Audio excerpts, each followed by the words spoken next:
The first time things started slipping out of control with Bennett, I told myself it was temporary.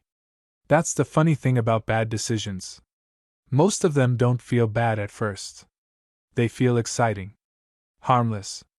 Like something you can manage if you just stay calm enough. I met Bennett 3 weeks after my 24th birthday. Technically, we'd crossed paths before. Same gym. Same coffee place near campus. Same neighborhood grocery store where he always bought the exact same protein bars like he was trapped in some weird routine. But we never actually talked until the fire alarm incident. I was standing outside my apartment building at 1 in the morning in sweatpants and an old hoodie, exhausted and annoyed because somebody had apparently burned food again.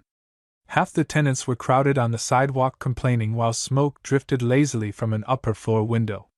That's when Bennett walked over holding 2 bottles of water. "One for you," he said casually, offering one out like we were already friends. I looked at him for a second before taking it. "Bribery?" "Survival," he replied. "You looked one inconvenience away from punching somebody." I laughed despite myself. That was the first thing I noticed about him. Bennett had this irritating ability to make people comfortable immediately. No effort. No awkwardness. He talked like he'd known me longer than he had. He sat beside me on the curb while firefighters wandered in and out of the building. "Luke, right?" he asked. I frowned. "How do you know my name?" "You yelled at the gym receptionist last month because they charged you twice." "I did not yell." "You absolutely yelled." "I was passionate." He grinned. "See? That's yelling with confidence." I should have been embarrassed, but somehow I wasn't. The conversation just flowed after that.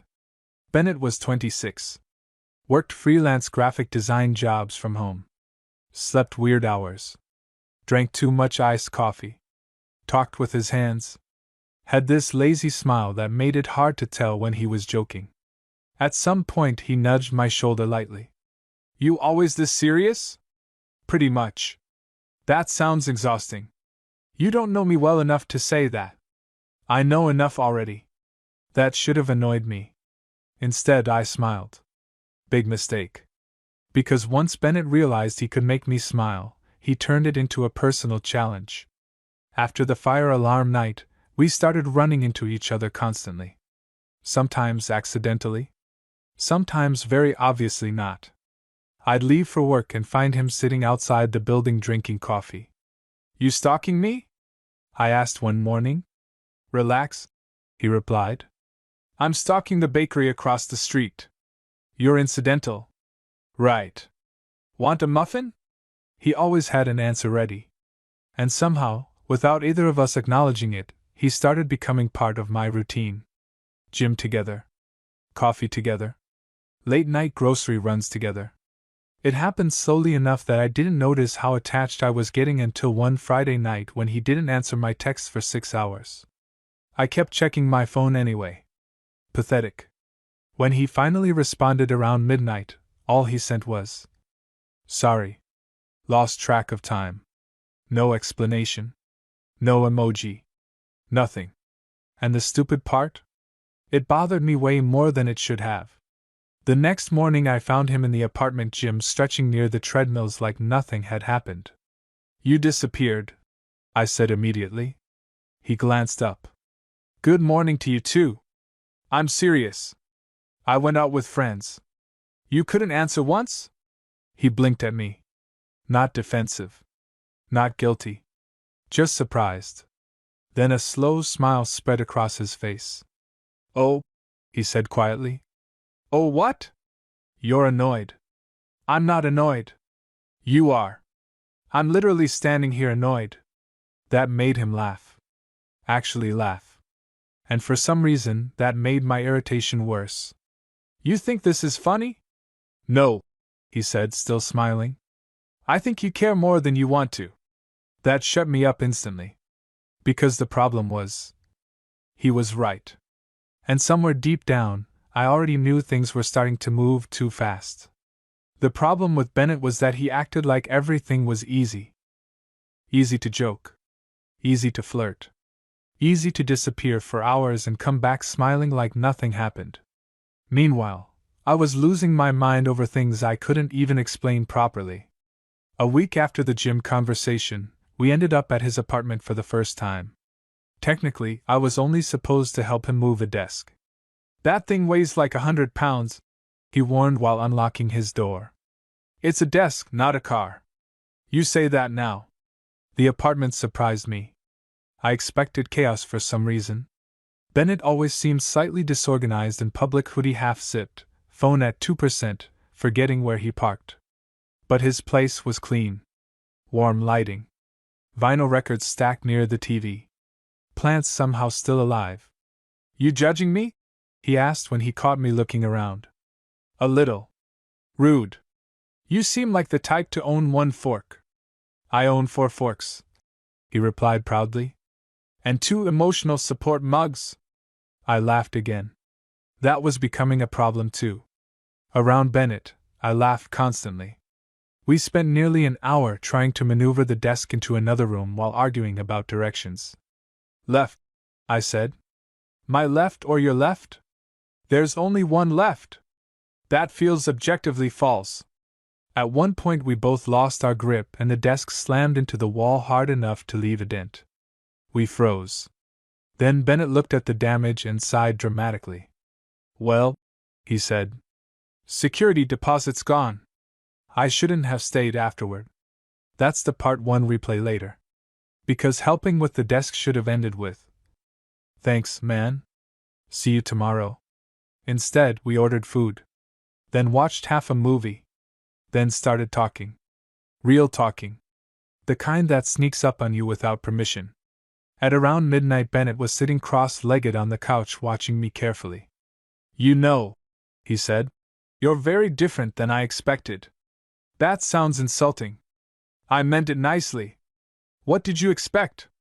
He thought about it for a second. "Honestly? I thought you were mean." I stared at him. "I'm not mean." "You yelled at a receptionist. She charged me twice.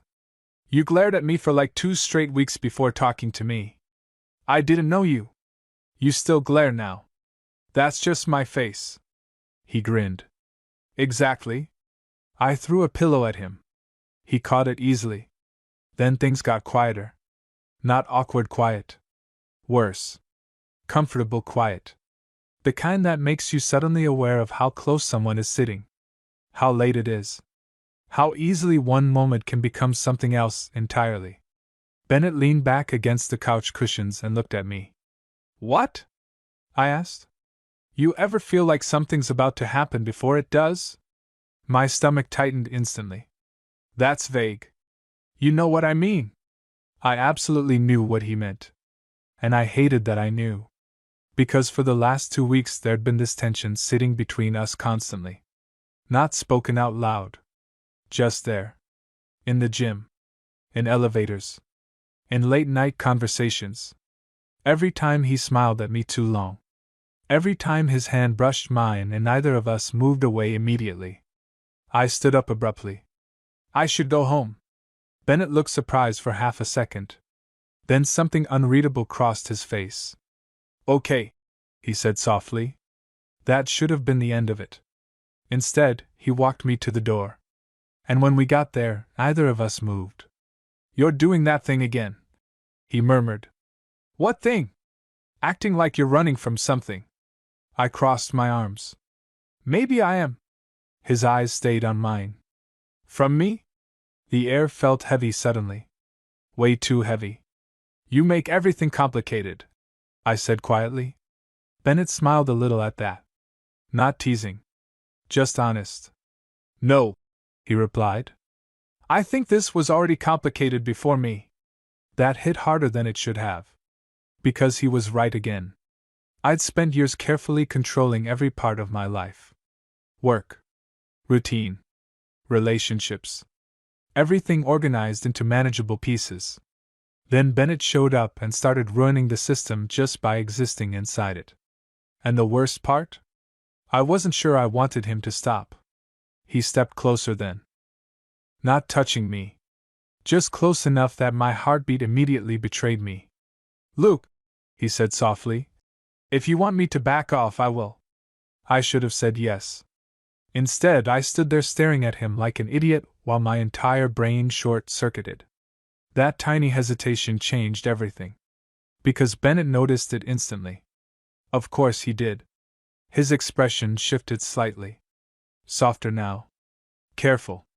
You have absolutely no idea what you want right now, do you? Nope. That makes two of us. Neither of us moved. And that was the exact moment things went from complicated to dangerous. I didn't sleep that night. Not because anything actually happened. Because nothing happened. And somehow that felt worse. I lay in bed staring at the ceiling, replaying every second at Bennett's door like my brain had decided humiliation was a hobby now. From me? If you want me to back off, I will. The worst part was that he meant it. Bennett wasn't pushing me. That's what made him dangerous. He gave people room. Space to choose. Space to walk away. Which meant whatever this was becoming suddenly felt very real. Because I couldn't blame him for it. The next morning I avoided him completely. Left early. Skipped the gym. Ignored 2 texts. Bennett. You alive? Bennett. Or did the desk finally kill you? I stared at the messages for a solid minute before locking my phone again. Coward. Around noon he sent another one. Bennett. If I made things weird last night, I'm sorry. That one made my chest tighten instantly. Because he sounded sincere. And suddenly the idea that I'd hurt him felt significantly worse than my own panic. So against my better judgment I answered. Look. You didn't make it weird. 3 dots appeared immediately. Bennett. That's reassuring because I've been overthinking it for 12 straight hours. Look. Only 12? Bennett. Look. I'm literally exhausted. I smiled before I could stop myself. Again. Problem. An hour later there was a knock at my apartment door. I opened it already annoyed. You know texting exists for a reason, right? Bennett leaned against the doorway holding 2 iced coffees. You sounded emotionally unavailable over text. I am emotionally unavailable. Yeah, but now you're emotionally unavailable with caffeine. He handed me a drink and walked inside like he belonged there. Another problem. You do this a lot, I muttered. Do what? Act like my apartment is yours. He looked around thoughtfully. Needs more plants. I hate you. No, you don't. The ease between us came back way too quickly. That should have worried me more. We ended up sitting in my kitchen talking about absolutely nothing while sunlight spilled through the windows. Bennett kept tapping his fingers against the side of his cup absent-mindedly. Finally, he glanced at me carefully. So, are we gonna talk about last night? There's nothing to talk about. Look. What? You practically fled my apartment. I had somewhere to be. At midnight? Yes. Where? Home. He laughed quietly. Then his expression softened. I'm not trying to pressure you. I know. I just need to understand what's happening here. That question sat heavily between us. Because I didn't know either. Bennett made me feel off balance in a way I wasn't used to. Around him I second-guessed everything. Every look. Every conversation. Every stupid moment where tension appeared out of nowhere and refused to leave. And the terrifying part? I wanted more of it. I think, I admitted slowly, you showed up at a very inconvenient time. His eyebrows lifted slightly. Inconvenient how? I looked down at my coffee. I had things figured out before you. That sounds suspiciously like blaming me for your crisis. Maybe I am. Bennett was quiet for a second. Then, do you regret meeting me? The question hit way harder than it should have. I looked up immediately. No. Too fast. Too honest. Something shifted in his expression when I said it. Not victory. Relief. And that somehow made everything more intense. He leaned back in his chair, studying me carefully. You know what I think? He said softly. I'm sure you'll tell me. I think you spend so much time trying to stay in control that you don't know what to do when something feels real. I let out a breath. You always psychoanalyze people this much? Only the ones I like. There it was again. That word. Like. Simple. Casual. But the way he said it made my pulse jump immediately. Bennett noticed. Of course he noticed. His eyes flicked toward my face and stayed there too long. The room suddenly felt smaller. You're doing it again, he murmured. What? That thing where you look at me like you want to either kiss me or fight me. I choked on my coffee. He laughed instantly. Oh my God, that was definitely the wrong thing to say. You think? Little bit. I should have told him to leave then. Instead, I sat there staring at him while my entire brain unraveled quietly. Because he'd said it so casually. Like the possibility already existed between us. Like maybe he'd been thinking about it too. Bennett's smile faded slightly when I didn't answer. Hey, he said softer now. Talk to me. I swallowed hard. That's the problem, I admitted quietly. What is? When I'm around you, I said. I can't seem to think normally anymore. Silence. Real silence this time. Bennett looked at me carefully like I just handed him something fragile. Then very slowly, he stood up. Every nerve in my body immediately went alert. He crossed the kitchen until he was standing directly in front of me. Close. Way too close. Luke, he said quietly, tell me to stop. I opened my mouth. Nothing came out. And Bennett noticed that too. Bennett waited. That was the unbearable part. He wasn't rushing me. Wasn't cornering me. Wasn't turning this into a joke the way he usually did when things got too real. He just stood there looking at me like my answer actually mattered. Tell me to stop. My heartbeat felt ridiculous at this point. Because I knew exactly what he meant. Not just this moment. Everything. The flirting. The tension. The way we kept circling each other like neither of us knew how to leave. And the truth was, I didn't want it to stop. Which was terrifying. Bennett, I said quietly, I think this is already out of control. A small smile tugged at the corner of his mouth. Yeah, he murmured. Probably. Still neither of us moved. The air between us felt heavy enough to break apart with one wrong breath. Then Bennett lifted a hand slowly. Carefully. Like he was still giving me time to pull away. His fingers brushed lightly against my wrist. That tiny bit of contact hit me embarrassingly hard. Because suddenly everything became real. Not hypothetical. Not tension. Not overthinking. Real. I looked up at him instinctively. Huge mistake. He was already looking at me with this expression I couldn't fully handle, soft and nervous and intense all at once. You're shaking, he said quietly. I noticed. Want me to back off? No, I answered immediately. Again. Too fast. Too honest. Something changed in his face when I said it. The distance between us disappeared after that. The kiss wasn't dramatic. No crashing into walls. No movie scene intensity. It was careful. Almost hesitant at first, like both of us were trying to understand whether this was actually happening. And somehow that made it worse. Because the second Bennett kissed me, every bit of denial I'd been clinging to completely collapsed. I grabbed the front of his hoodie without even thinking about it. He pulled back barely an inch, eyes searching mine immediately. You okay? I laughed breathlessly. That's your question right now? You look overwhelmed. I am overwhelmed. Bad overwhelmed? I stared at him. Then, no. That seemed to relax him instantly. And suddenly Bennett was smiling again, smaller this time. Softer. There you are, he murmured.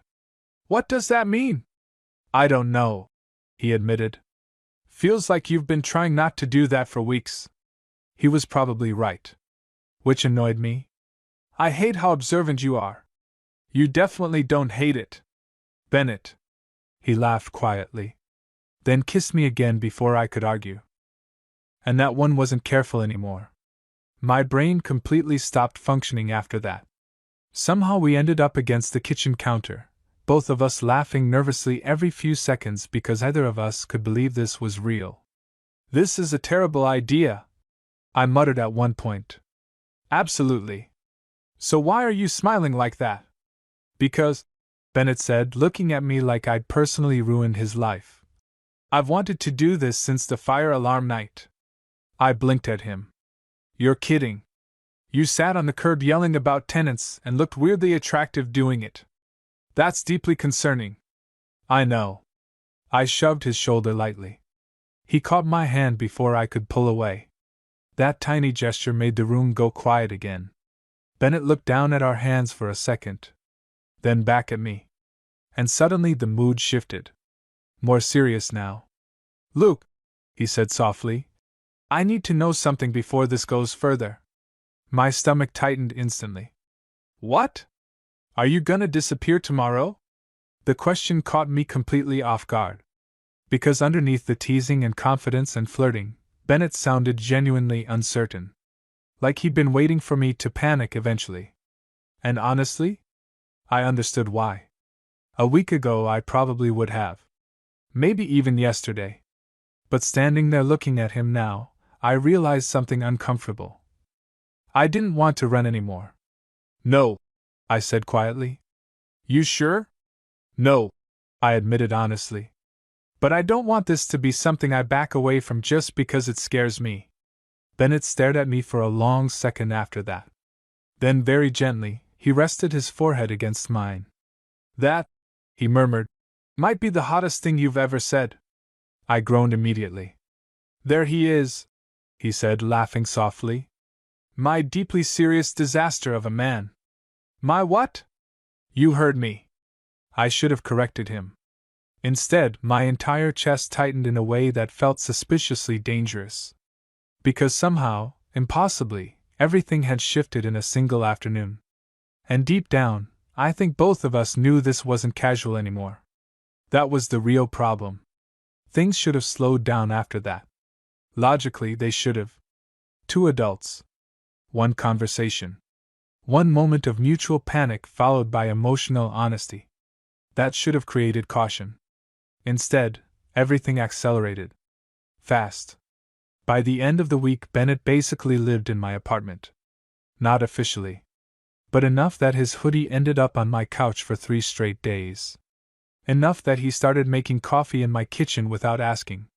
Enough that I caught myself listening for his footsteps in the hallway without realizing it. And somehow the scariest part wasn't the physical closeness. It was how natural it felt. Like my life had been rearranging itself around him quietly long before either of us admitted what was happening. "You're staring again," Bennett said one night from across my couch. "I'm literally reading. You've been on the same page for 10 minutes. I looked down. He was right. Annoying. Bennett grinned without looking away from his laptop. "You know what your problem is? I already have enough problems. You think too much. And you don't think enough. That's why we're balanced." Balanced? That word sat weirdly in my chest. Because this didn't feel balanced anymore. It felt consuming. And Bennett noticed the shift before I said anything. Of course he did. "You're spiraling," he said casually. I looked up immediately. "I'm not spiraling. You got quiet. I'm reading. You've been fake reading for 20 minutes. I sighed and dropped the book onto the couch. "I'm just..." I rubbed a hand over my face. "Trying to understand how this happened so fast." Bennett's expression softened slightly. "Do you want it to slow down?" The answer should have been yes. Instead, no. His eyebrows lifted a little. "That sounded painful for you." "It was." He laughed quietly and closed his laptop. Then he moved closer until our knees touched. That tiny contact immediately distracted me. Again. "Problem. Luke," he said softly, "you know we don't have to define everything immediately." "Right. I know. You keep looking at this like it's a car crash. Because it kind of feels like one. That's romantic. I'm serious. So am I. That caught me off guard. Bennett rarely sounded fully serious unless something really mattered to him. And right now, he was looking at me with that same terrifying honesty from my kitchen a few nights earlier. "You know what this feels like to me?" he asked quietly. I shook my head. Relief. My chest tightened instantly. Relief? Yeah. He leaned back slightly against the couch cushions. Like I've been trying not to want this for a while. I stared at him. How long is a while? Bennett smiled slowly. Remember when you almost dropped a dumbbell on your foot because you were staring at me? I was not staring at you. You walked directly into a bench afterward. That happened one time. It happened twice. I groaned and covered my face with one hand. He laughed harder. Then gently pulled my hand away again. "There's my guy," he murmured. That phrase again. My guy. Every time he said things like that, my brain short-circuited a little. Because Bennett acted affectionate so naturally it almost scared me.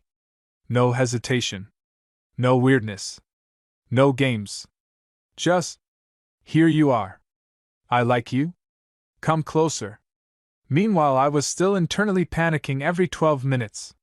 "You're doing it again," he said. "What now?" "Thinking yourself into another dimension." "Sorry. Don't apologize." His thumb brushed lightly across my knuckles absent-mindedly. That tiny gesture nearly killed me. I wasn't used to this. Not the closeness. Not the consistency. Not someone making space for me so easily. And the more comfortable Bennett became around me, the more dangerous this started feeling emotionally. Because now there were routines. Morning texts. Inside jokes.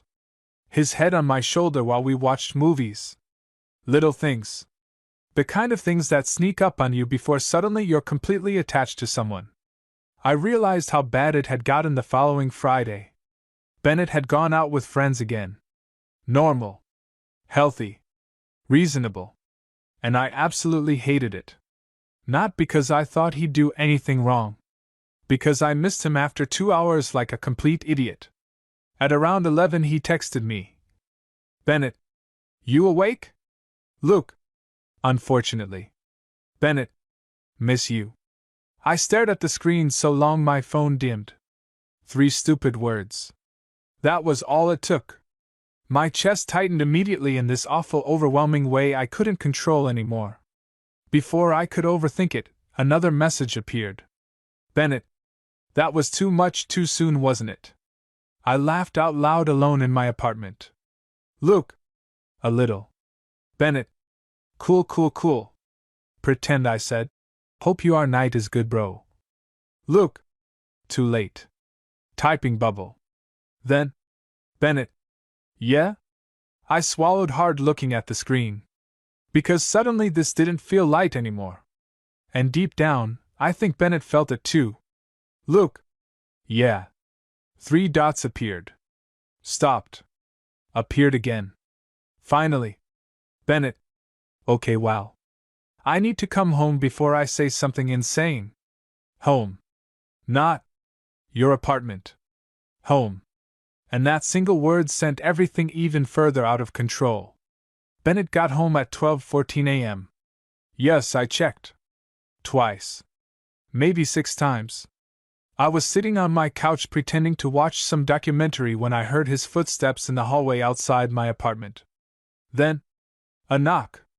Not even 3 seconds later, Bennett opened the door anyway. "You knock and enter?" I asked immediately. "You take too long. You waited 2 seconds. I miss you dramatically." He looked slightly flushed from being outside, hoodie sleeves pushed up, hair messy from the wind. And the second I saw him, my entire mood shifted embarrassingly fast. Bennett noticed instantly. "There he is," he murmured, smiling softly. "You're annoying. You look happy to see me. I tolerate you occasionally. That's basically a marriage proposal coming from you." I rolled my eyes, but he was already walking toward me. Then he stopped suddenly. His expression changed. Not joking anymore. "Hey," he said quietly. "What?" "I meant what I texted." My stomach tightened immediately. Of course he did. Bennett was many things, but he wasn't careless with honesty. The room suddenly felt too quiet. He stepped closer slowly. I know this is fast, he admitted. And maybe a little insane. A little? Okay. Extremely insane. That made me smile despite myself. But Bennett kept looking at me seriously. I just don't think I've ever felt this comfortable with someone this quickly before. That hit hard. Because I understood exactly what he meant. And honestly, that was the part scaring me the most too. It wasn't obsession. Or drama. Or chaos. It was ease. Bennett fit into my life so naturally it felt dangerous. Like one day I'd wake up and realize he'd become essential without me noticing. I think about you constantly, he admitted quietly. My heartbeat immediately sped up. Bennett. No, let me finish. He rubbed the back of his neck nervously. Because I know you're already halfway to panicking, and if I stop talking now, you're gonna overthink yourself into cardiac arrest. That's not true. You alphabetize your spices. That's unrelated. It's deeply related. I laughed despite myself. Again. Problem. Bennett looked relieved hearing it. Then softer. I don't want you thinking I'm treating this casually. The honesty in his voice completely disarmed me. Because somewhere along the way, beneath all the teasing and flirting and constant jokes, Bennett had become terrifyingly sincere with me. And nobody had ever looked at me like this before. Like they were genuinely happy I existed. I stood up slowly from the couch. Bennett watched me carefully the entire time. You know what the worst part is? I admitted quietly. What? I feel exactly the same way. Something in his expression cracked open after that. Not dramatic. Just pure relief. He crossed the room immediately, and wrapped his arms around me in a tight hug that almost knocked the air out of me. I laughed against his shoulder. You're intense. You literally just emotionally destroyed me, he mumbled. This is your fault. My hand settled against his back automatically. And there it was again. That terrifying feeling. Home. Not excitement. Not adrenaline. Something steadier. Bennett pulled back slightly just enough to look at me. You know what's really funny? What? You spent weeks acting like I was some kind of inconvenience. You are an inconvenience. And now? I looked at him for a second too long. Then admitted. Now I think you've completely ruined my life. Bennett grinned immediately. That's the sweetest thing you've ever said to me. I hate you. No, you don't. No, I said quietly. I really didn't. The smile faded from his face slowly after that. The mood shifted again. Softer now. Closer. His thumb brushed lightly against my jaw while he looked at me like he was still trying to process the fact that this was real. Luke? Yeah? You know we're in trouble now, right? I laughed softly. Probably. No, seriously. Bennett's voice dropped lower.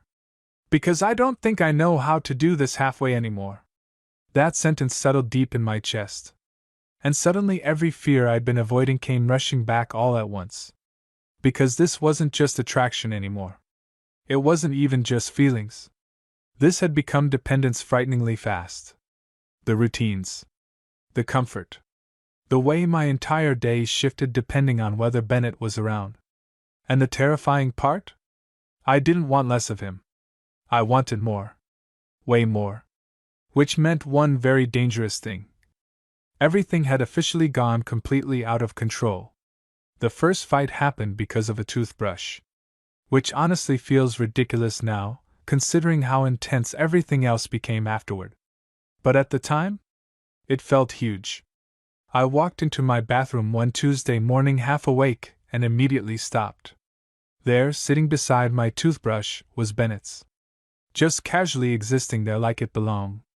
I stared at it for a solid 10 seconds.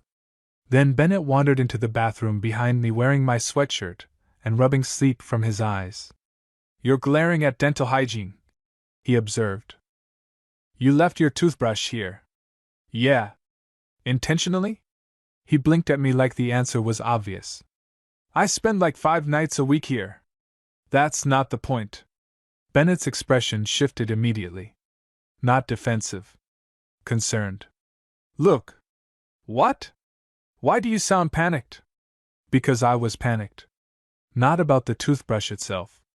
About what it represented. About how quickly this had become serious without either of us fully stopping to process it. About the fact that Bennett now had a drawer in my bedroom. And coffee preferences memorized. And access to parts of me nobody usually reached this fast. You're moving into my apartment by accident, I muttered. Bennett stared at me for a second. Then, oh.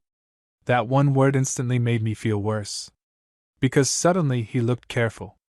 Like he was bracing for rejection. I'm not trying to force anything, he said quietly. I know. I can take it home. That's not. I don't want you feeling trapped. The sincerity in his voice completely knocked the frustration out of me. Because Bennett wasn't pushing. He genuinely cared how I felt. Which somehow made this even scarier emotionally. I rubbed a hand over my face. This is exactly the problem. What is? You make everything feel important.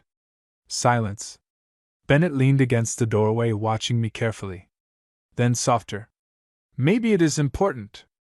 That hit harder than it should have. Because deep down, I knew he was right again. This wasn't casual anymore. We'd crossed that line weeks ago. And suddenly little things carried emotional weight now. Toothbrushes. Drawers. Spare hoodies.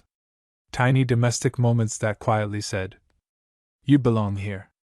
My chest tightened. I've never done this before, I admitted finally. Bennett frowned slightly. Done what? Let someone become part of my life this fast. His expression softened instantly. Hey. He stepped closer carefully. You know I'm scared too, right? You don't act scared. That's because you're always scared enough for both of us. I laughed despite myself. Then immediately sighed. See? That's what you do. What? You make me stop spiraling. Bennett smiled a little at that. Then reached out slowly, resting his hands lightly against my waist. Look, he said quietly. Look at me. I did. And immediately regretted it because he looked devastatingly sincere again. I'm not asking you for forever right now. My heartbeat slowed slightly. I'm asking if you still want this. The answer came instantly. Yes. No hesitation. No overthinking. Just yes. Something warm flashed across Bennett's face hearing it. Okay, he murmured. Then we'll figure the rest out as we go. That should have reassured me completely. Instead, I realized something terrifying. I trusted him. Fully. And maybe that shouldn't have happened this quickly. But it did. That night we stayed in my apartment during a thunderstorm while rain hammered against the windows. Bennett was stretched across my couch talking about some terrible freelance client, while I pretended to pay attention. Mostly I was just watching him. Watching how comfortable he'd become here. Watching how naturally he existed in my space now. At one point he caught me staring. There's that look again. What look? The one where you seem emotionally compromised. I'm always emotionally compromised around you. That's fair. I smiled faintly. Then after a second. You know what scares me? Bennett muted the TV immediately. Not joking anymore. What? I hesitated. Because saying it out loud made it real. Finally. I think if this ended now, it would hurt way more than it's supposed to. The room went quiet instantly. Bennett looked at me for a long moment after that. Then very carefully, he reached for my hand. Luke, he said softly, I'm not planning on going anywhere. And logically, I knew people said things like that all the time. Logically, I knew nothing this intense stayed perfect forever. But sitting there with Bennett on my couch while thunder rattled the windows outside, I realized something that scared me more than anything else so far. If he left now, he'd take part of me with him. Things got worse after that conversation. Not worse in a bad way. Worse in the way that mattered. Because once Bennett realized I'd stopped trying to run from this, he stopped holding back too. And apparently Bennett without emotional restraint was dangerous. Very dangerous. 3 days after the thunderstorm conversation, I came home from work exhausted and irritated after a 12-hour shift. The second I opened my apartment door, I smelled food. Then I heard music playing softly from the kitchen. Then Bennett appeared wearing one of my t-shirts and holding a wooden spoon like he paid rent there. "You look emotionally devastated," he announced immediately. I stared at him. "What are you doing?" "Cooking. In my apartment. You sounded stressed on the phone." I looked around slowly. My kitchen was clean. Candles lit. Music low in the background. There was literally wine open on the counter. "You're insane," I said finally. Bennett smiled. "Yeah, probably." And suddenly my chest hurt. Because nobody had ever done things like this for me before. Not naturally. Not without asking for something back. He noticed the look on my face immediately. "Oh no," he said softly. "Don't do that." "Do what?" "That thing where you get overwhelmed and look at me like I personally invented emotions." I laughed despite myself. Then, without warning, Bennett walked over and wrapped his arms around me tightly. And just like that, the entire horrible day cracked apart. I buried my face against his shoulder automatically. "You're exhausted," he murmured. You ate today?" "Maybe." "Look. I had a granola bar." "That's deeply upsetting." I laughed quietly against him. And there it was again. Home. That terrifying, addictive feeling. Bennett pulled back enough to look at me carefully. "You know what scares me?" he admitted softly. "What?" "How easy this feels." My chest tightened instantly because he'd said the exact thing living in my head constantly. "It shouldn't feel this natural already," he continued. "That's objectively suspicious. Maybe we're both emotionally unstable. That's definitely part of it." I smiled. He smiled back immediately like it was reflex now. And suddenly I realized something dangerous. We were happy. Not dramatic. Not obsessive. Just genuinely happy around each other. Which somehow made this all even scarier. Because now there was actually something to lose. Later that night we ended up lying on my couch half watching a movie while Bennett absent-mindedly traced patterns against my wrist. "You're thinking again," he murmured. "How do you always know? You get this crease between your eyebrows like you're preparing for battle." "I am preparing for battle." "With who?" "My own emotions." "That sounds exhausting." "It is exhausting." He laughed softly. Then after a second, "Tell me."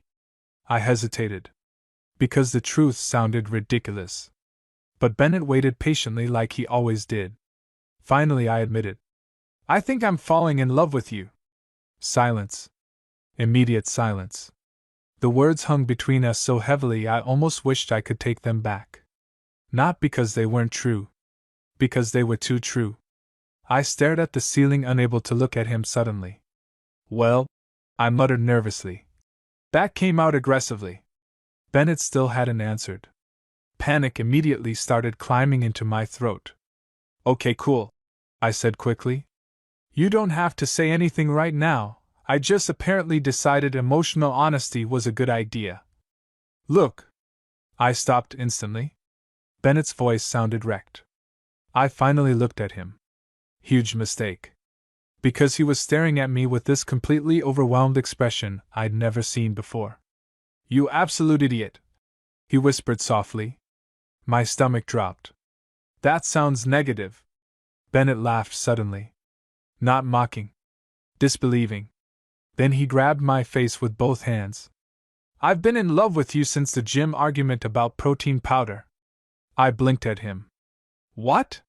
"You call the marketing campaign psychological warfare and I almost passed out." I stared.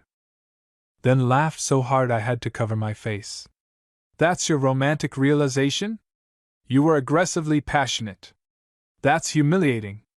"You're humiliating," he replied fondly. Then his expression softened again. And quieter this time. I love you too. The room felt completely still after that. Because there it was. The thing both of us had been circling around for weeks. Not tension. Not panic. Not confusion. Love. And somehow the second it was finally spoken out loud, everything made sense. Including the terrifying truth we'd both been avoiding from the beginning. This had gone out of control a long, long time ago.